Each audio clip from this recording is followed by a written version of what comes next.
Ladies and gentlemen, boys and girls, welcome to the Hyperion Hub, your meeting place for all things Disney. Now your hosts. Hello everybody and welcome to the Hyperion Hub. I'm John Alois and I'll bring my co-hosts in a moment. But first I want to let you know that you can find us on social media on Facebook, Instagram, and on Twitter. We're at Hub Hyperion. We'd love to hear from you. Please send us an email at podcast@thehyperionhub.com. You can also send us a voice recorded message there as well. And if you'd like us to read your email on the show, please let us know. All right, we have a special week this week. Moms are often a key part of making those Disney memories extra special. In honor of Mother's Day, we're celebrating moms here on the Hyperion Hub. And what better way to do that than to put our own wives and the mothers of our children on the spot, asking them to pick up hosting duties this week. We, the Hyperion Hubs, are taking the week off and handing it off to the Hyperion wives. Lovely. Joining us for this special edition of the Hyperion Hub, we have John Redling Schaefer's wife and mom of 2 teenage girls and 2 high-energy boys. Stephanie joins us. Hello. And Sean Degenhardt's wife, Anne, is here as well. She's always on her toes with a house full of girls, 4 girls. Welcome, Anne. Thank you. And Jolie Alois, my wife. You've got the easy gig with only 2 kids to chase around. Yeah, but I've got you, so. Yeah, that's a great point. We like to start things off with our Disney view, and for that, I'm going to hand it off to Jolie. Have a great show, ladies. Okay, bye. Our Disney views for Mother's Day, ladies. What's a great way to celebrate moms at Disney? Stephanie, you want to start us off? Sure. I kind of thought about a few ideas, and honestly, the thing that sticks out to me is a drink in hand sitting by the pool. Close enough where I can still be seeing the children, but my kids are old enough now, I don't have to get in with them if I don't want to. And a nice beverage with my feet up and the typical pool picture with, my feet on the chair and drink in hand with the pool in the background is how I would love to spend a Mother's Day at Disney. Yes, that sounds perfect. Anne, what do you got? Well, actually, I think I've got the ultimate way to celebrate moms at Disney. Go without your kids. Oh, there you go. We managed to sneak that in right before Corona hit. And when we went, I actually had a spa scheduled as well. So I topped myself higher than anything I could have thought of. It was pretty incredible. That is amazing. And so I think, we're all on the same page when it comes down to a little bit of me time. We're always, putting ourselves last at home. We have the stress of planning the trip, making sure everyone arrives with all the pairs of underwear that they need, the snacks that are needed, the goggles for the 10 seconds they're going to wear them at the pool. So it's a lot of pressure. So a little time to decompress is nice. I think about a time when we were at Disneyland and, John noticed I was tired and he was like, why don't you go to downtown Disney and get a drink? And my gut reaction was like, no, it's kind of that mom guilt thing sneaking in. And then I thought, no, we're at Disneyland. Downtown Disney's right outside the gate. So I went and I put my feet up and I had a margarita and kind of people watched for an hour. And it was perfect. It was amazing. So I think we all agree a little bit of me time is what's in store for a good mom break at Disney. So here's the good stuff. I think we should talk about our husbands for a minute. Okay. I'm sure they'll appreciate it too. Because when you're married to a Disney loving guy, it usually comes with some good and some bad. These guys are usually fun loving, but they can be pretty intense. Maybe I'm generalizing a bit, but I thought it'd be fun to let the listeners in on a little bit about these guys. So tell us how your husband takes the Disney experience to the next level. Maybe a time when he went completely overboard. And also, let's talk about who brought the Disney vibe into your relationship. Was it you, him, both of you? Anne, you want to start? Sure. I think Sean's talent for scheduling would probably top anything else. He's extremely good at organizing our time and making sure we are where we need to be and we have our fast passes, and he's got everything laid out so perfectly and spaced out so well. but he always puts in like maybe 3 or 4 things extra. Like he schedules us so tightly that sometimes we feel like we're running a marathon to try to get from one thing to the next. So I would say that's where he goes overboard occasionally. And I need to just say, hey, we've got kids here. They just want to relax sometimes too. So we kind of back it off a little bit. But if it wasn't for him, I would probably not do half of the things that I get done when we're there. He's really got a talent for that. Probably the worst time when he actually overdid his scheduling was when we went a couple of years ago as a family. We went at Christmas time and we did the Mickey's Very Merry Christmas Party. And like one of the highlights of that is the parade.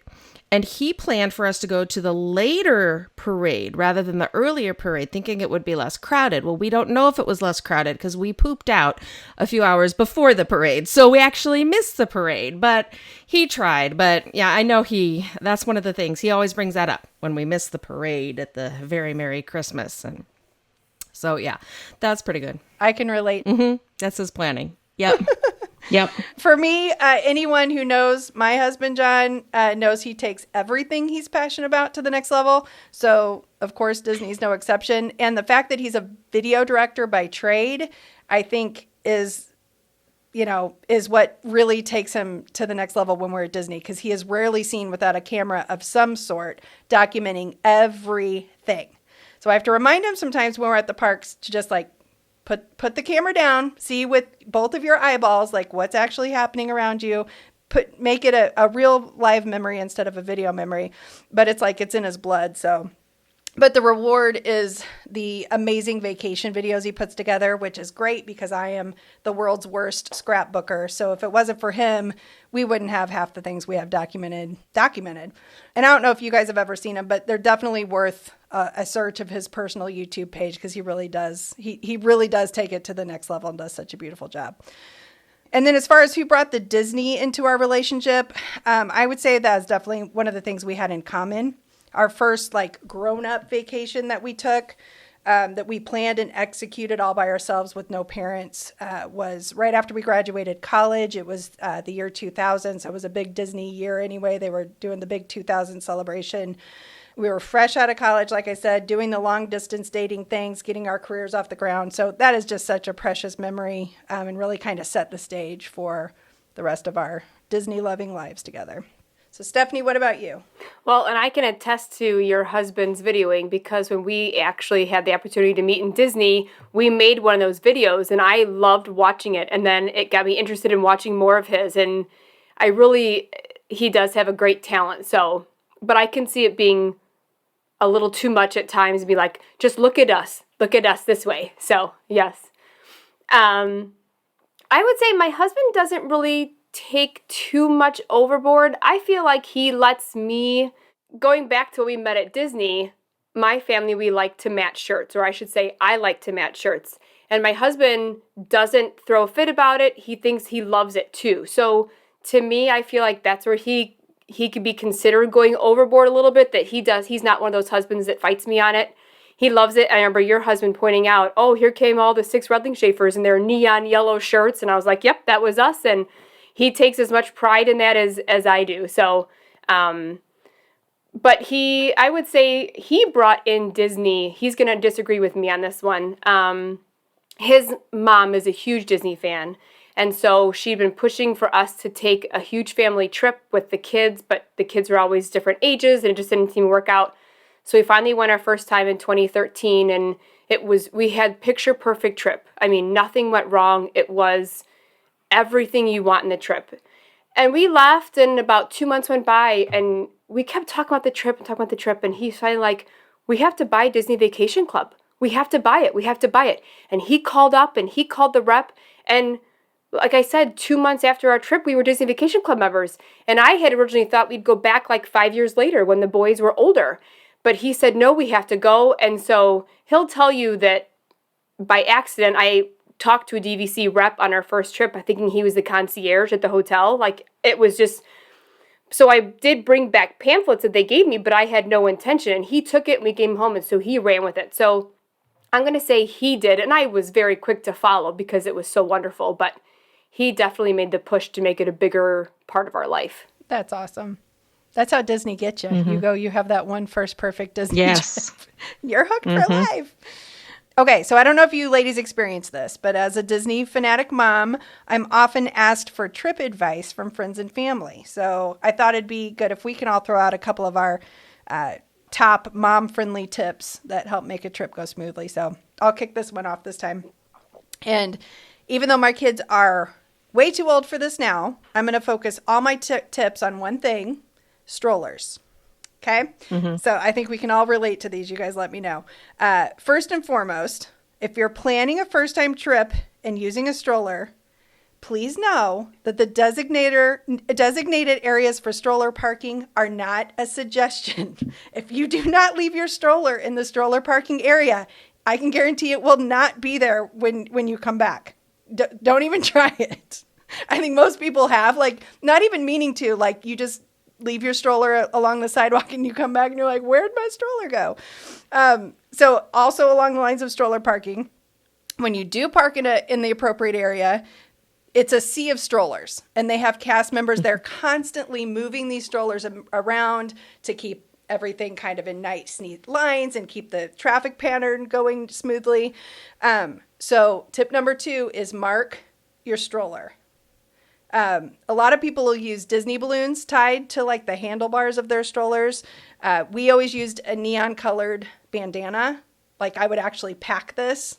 It was like an important thing that I would pack to make sure that we could eyeball our stroller and find it without too much trouble. So what did you guys do? We packed a tie-dye long piece of felt that my mother-in-law had left over, but tie-dye, so bright colors, and it was long enough. So we tied, actually, I think, a couple on both ends of the stroller so it would stand out. So it was huge, especially when even in those designated areas, sometimes they'll rearrange to make them fit better. So you definitely need something to find your stroller, even if you're in the designated area. Yep. Okay, and then finally, staying with the stroller theme, just use the dang stroller. After 3 days in the park, walking 15 plus miles a day, your 5-year-old, they might be too old for a stroller, but they're going to get real tired and cranky. The rental strollers at Disney are literally made for bigger kids. Like, they're easy to push with a heavier load in them. They are made for that. So their rental stroller program is like perfect for those older kids who just their legs need a break. And then I can't stress this one enough. If you have a toddler, this is my opinion. Ladies, please weigh in. Invest in a good umbrella stroller, because they might be 2 years old. They just learned to walk. They're feeling independent. They don't want to use that stroller very much, but you've got this nice lightweight stroller. You can throw your backpack in it. It gives your back a break. But at the end of the night, when they are crashed and you're standing in an hour-long line to get on a bus back to a Disney resort, and you've got to be holding this 40-pound toddler, that umbrella stroller is going to save your life. And if you have a good one and you can kind of practice at home, opening it and closing it with one hand, because then you've got an extra parent who can wrangle the other kids or make sure you don't leave your backpack on the sidewalk. Those umbrella strollers are just absolutely priceless. Yeah, actually, that is something Sean found out somewhere that I thought it was a pretty good idea, because back when the kids were still we had a couple in diapers at a time, and the wipes and all of that stuff is really hard to pack for a plane trip, and I hated having to take up room with that sort of thing. So he would order things off of Amazon and have them shipped directly to our resort, and he would schedule it so it would arrive a couple of days before we did, and he would call the resort and let them know that was going on. And I get that's a thing that they do. They let you do that. And we love doing that. We would order some snacks and stuff, just the things that are going to take up a lot of space that you're going to want that space for, like shopping things and souvenirs that you're going to bring home. And one time we bought a cheap stroller to actually send there. And our plan was just to leave it there and not even bring it home again. And that's what we did. And that worked out okay. But honestly, I think with the stroller rentals that they have at the parks, we have had probably better experiences using their strollers there, just because they're a little more comfortable and they're easier to push. They're very maneuverable. So it's almost nicer pushing, one of the Disney strollers than it is something that we would bring. I don't know what it is about the engineering Disney does, but you can push those suckers with like one finger with a big kid Right. in them. Yeah. It's pretty amazing. Yeah. The benefit Yeah. of the umbrella stroller, though, that you bring yourself is truly that bus line or that walk back to your hotel room when you get back with the little kids that just are done. You know, there's just no rousing them after a bus trip back to the hotel. Those are really nice to have for that age, I think. And you know, it's kind of cool if you order one. I never thought about that, but if you order one off of Amazon, you can hand it off to some person who just arrived at the park and make their day, spread a little pixie dust. Yep. And that's what we did. Yep. And what other tips did you have to share? When the kids were little and they would let me, I would definitely coordinate their outfits because I love the pictures of all of us in Magic Kingdom wearing a shirt that like Mickey and Minnie and just shirts that would coordinate with each other and even absolute matching outfits. I had 4 girls, so I'd have lots of little play tutus and stuff like that. And we had a lot of fun with that sort of thing. But I knew I didn't want to try to put it all together when I was there. So as I was packing, I would use gallon-sized Ziploc bags, and every day had the complete outfit folded up inside the Ziploc bag. It sounds like a lot of work, but it really isn't because you're packing this stuff anyway. So each bag had shirt, shorts, underwear, socks, seal it up, put the day on it.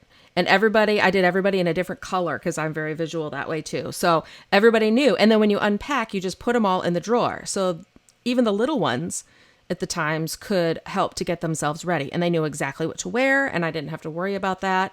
And that's just something my sister-in-law mentioned one time. And I thought that sounds like a really good idea.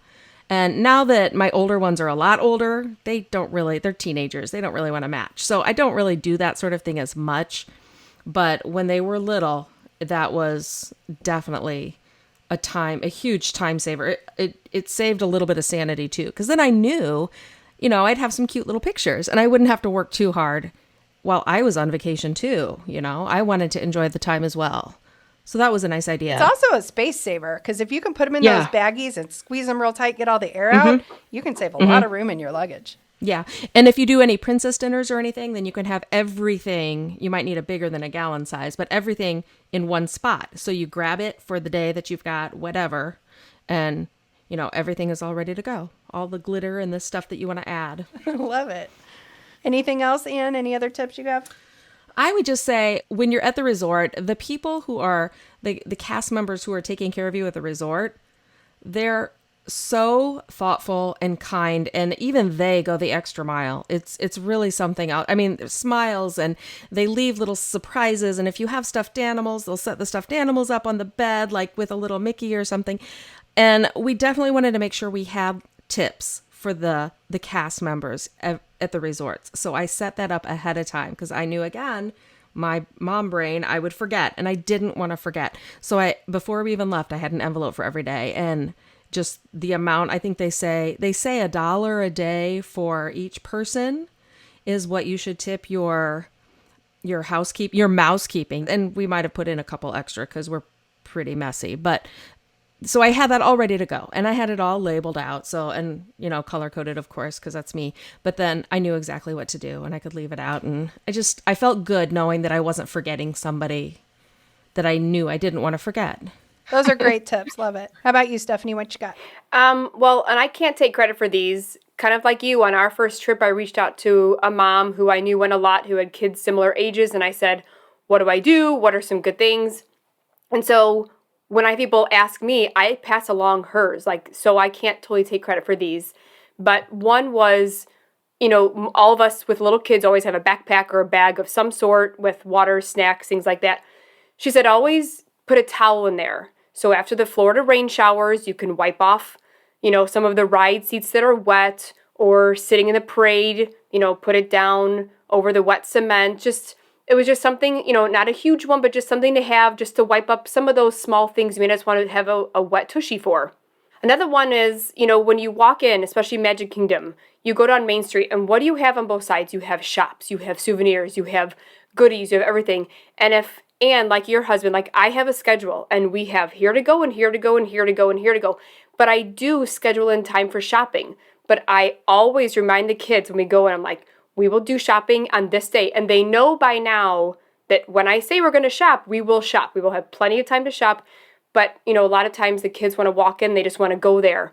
Well, then you have a crying kid because they didn't get to go shop or get their thing, and then they're crying on your way to your ride, and it's already a rough morning. So if you prep them, it doesn't work for teeny little ones. But at a certain age, you can say, hey, I know you want to shop. We will get there. I promise we will have time for shopping. Or schedule it first in your day so you have that done, however you think your kids will handle it. But, shopping can throw off a schedule very quickly.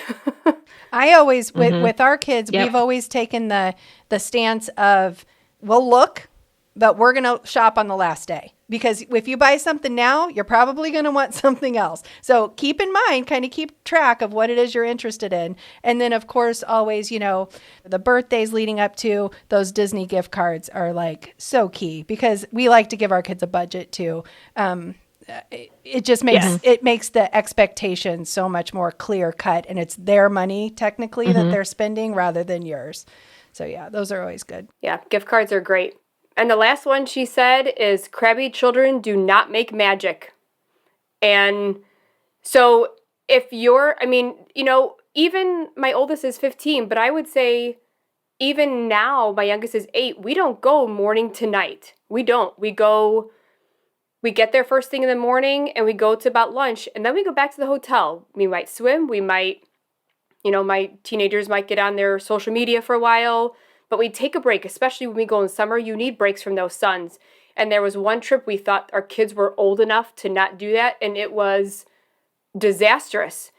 I mean, and so if the kids are crabby, they're not having fun, you're not having fun, you end up fighting with your spouse. It's just not, crabby children do not make magic. So plan those nap times, plan time to not be there all day when you have young kids. You just can't do it. We're exhausted at the end of the day. They're beyond exhausted by the end of the day if you try to go all day. So if we ever all get to go together, our matching mom t-shirts can say, crabby children do not make magic.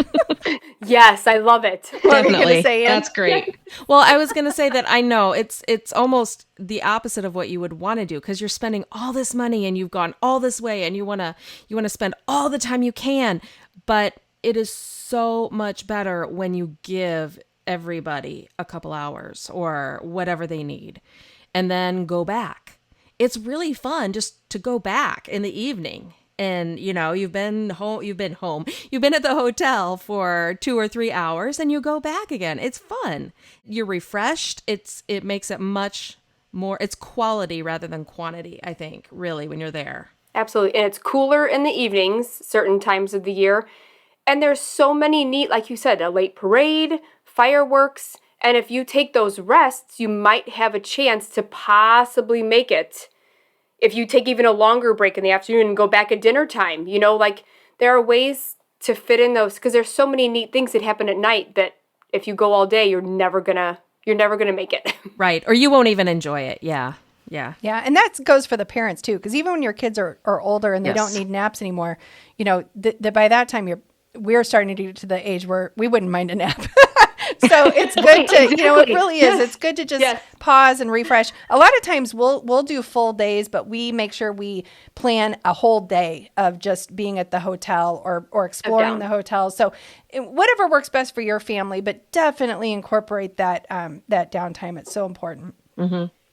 Okay, let's wrap this up. I'm thinking like in true mom fashion, this is a Mother's Day episode. If you had to pick one memorable moment as a mom at the Disney parks, like one memory that just screams mom, that's seared into your brain, what would it be? Stephanie, you want to start us off here? Sure. I kind of struggle with this one. Like, what in my head did a mom moment mean? And so for me, it was kind of a proud mom moment that my kids were kind of recognized for good behavior, which is sad you have to do that, but they do. If you're not complaining, you're getting along, sometimes they'll notice it. And so one of our early on trips, we came into Main Street and we walked into the confectionery and we were just admiring all the delicious desserts they had in there. And the kids were just talking nicely and laughing and just oohing and eyeing about things, not touching anything. And one of the cast members came out and my youngest was looking at a Rice Krispie treat, the Mickey Rice Krispie treat. And she was like, don't touch it. And I thought, oh, okay, he wasn't touching it. I'm sorry. And she left and she came back out with 4 free Rice Krispie treats. and gave one to each of the kids, and she stopped and she took a picture with the kids, and I thought, oh, like it's just always going to stick out that, and maybe she was just looking because they were 4 cute kids and they needed a treat, but I don't know, that one sticks out to me that they were kind of rewarded for some good behavior and that they still remember it too. That totally screams mom moment, being proud of your kids. That's so cool. I love that. Anne, what about you? That's nice. Well, I was talking to Sean about this, the dad, what should my mom moment be, Dad? And he was telling me, it's totally got to be the first time we went and we didn't know what we were doing. And we got picked to be the first family and we walked in and we didn't know what that meant. And the lady who helped us, who led us around on our private tour of the park, her name was Awilda. And the next time we went, she was there and she remembered us. And that was so cool. It was really, and then the next time she had retired and we were very sad about that because we had kind of had this relationship going. But I don't think I would have picked that for my mom moment. I think I would have picked either when Clara threw up in Cinderella's fountain or Eliza threw up. Yeah, it happened. It happened. Oh, no. We get a picture of her there every time. That's a mom There's moment. Clara by her fountain. Yeah, Eliza threw up outside of Small World, but you just can't beat Cinderella's fountain. But I think the memory that I just cherish so much is when Greta was 2 and she was wearing her beautiful little Belle gown dress. And we had just gone into Magic Kingdom. We were on the other side of the castle. We had just walked into the park and the walking area had kind of cleared. And she was just standing there and she was just looking down and dancing and just loving her dress. And I got pictures and I kind of looked around and people were smiling at her. And I thought, oh my goodness, this is my little sweetheart. And that just stands out of my mind. That just warms my heart so much. That's just the magic. Totally. Every mom moment you guys shared, besides the throwing up in the fountain, I literally could picture my own similar mom moments, So it's so true. These are mom moments. They're forever mom moments. My mom moment, when I was thinking of this, the first thing that came to mind is when I sat through 4 showings in a row of the Hall of Presidents at Magic Kingdom with a passed out toddler on my chest.